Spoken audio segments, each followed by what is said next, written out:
احنا ترى علاقتنا مع ايران على مر التاريخ يعني ليست هاديه. احنا يعني في سنه 1782 دمر الاسطول الكويتي الاسطول الايراني في معركه الزباره في قطر، واسر قائد الاسطول الايراني، وطرد نزل الاسطول الكويتي في البحرين لما كانت البحرين عباره عن يعني مستعمره ايرانيه، واحتلت القوات الكويتيه بجابر العيش.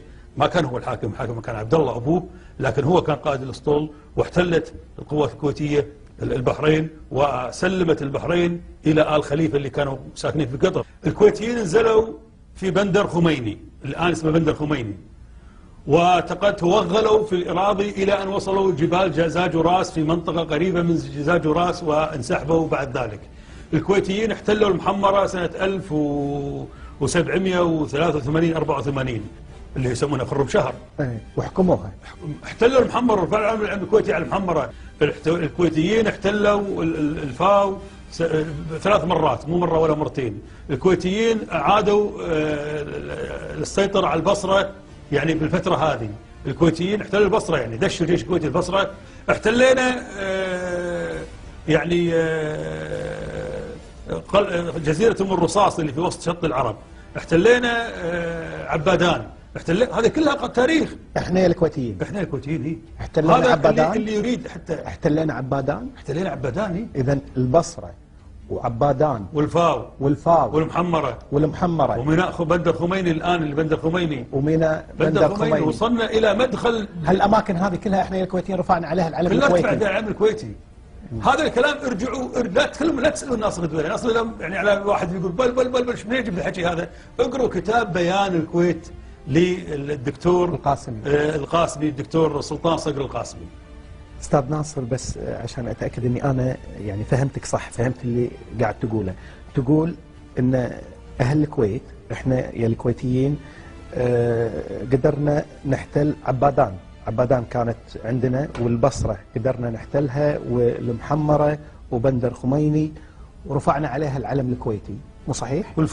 والفاو بعد، وجزيره ام الرصاص بعد. اي، وام الخصاصيف في ايران. ام الخصاصيف هذه ام الخصاصيف. اي زين. انا الحين كتبتهم، خل اعيدهم مره ثانيه.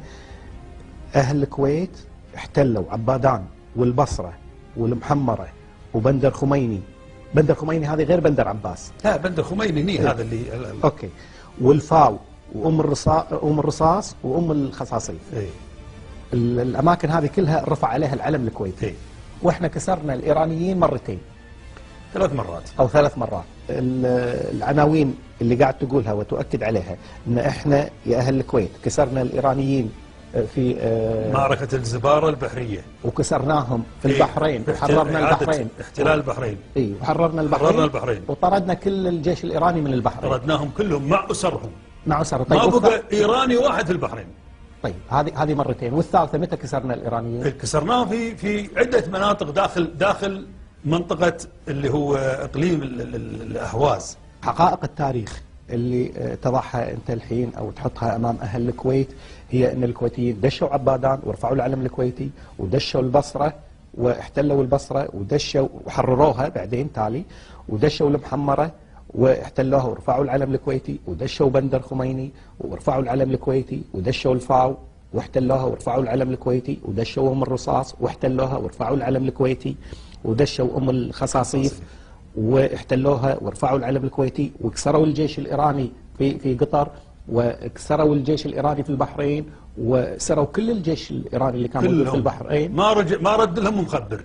طيب، جميع الاسطول الايراني، جميع الجيش الايراني اللي موجود في منطقه الخليج تم اسره من قبل جابر العيش والاسطول الكويتي، واعادهم الى ايران سنه 1782 او 72. 1782 كانت الكويت عدد سكانها لا يتجاوزون يمكن يعني 30,000 نسمه. 30,000 متى؟ 1782 ما يتجاوز 1700. 1782 ما نتجاوز 50,000 او يعني انا على بالي 1900. لا يعني حدود 50,000 نسمه. 1782 وكنا اقل قدرات ماليه. واقل. بس اخوي ناصر عفوا، الكويت كانت توها مؤسسه، يمكن صار لها 15 سنه و10 سنين. لا اكثر. 20 سنه؟ اكثر. خطا التاريخ. احنا كتبنا التاريخ غلط. الكويت موجوده من 1570. من 1570؟ من 1570 الكويت اكيد موجوده.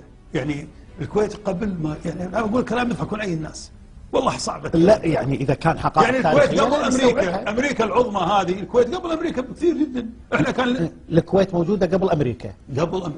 الله عز وجل خلق الارض بيوم واحد. الم ترى ان ماشي بس الم ترى ان السماوات والارض كانتا رتقا ففتقناهما وجعلنا من الماء كل شيء حي. سبحان الله. فالله خلق الارض بيوم واحد، فما حد يقول ان ارض امريكا غير ارض الكويت، الا ارض واحده بيوم واحد. لكن كدوله الكويت قبل. اخوي ناصر، الكويت قبل امريكا؟ قبل امريكا بكثير. قبل امريكا بكثير. نعم، هذا بس اللي ابي اسمعه.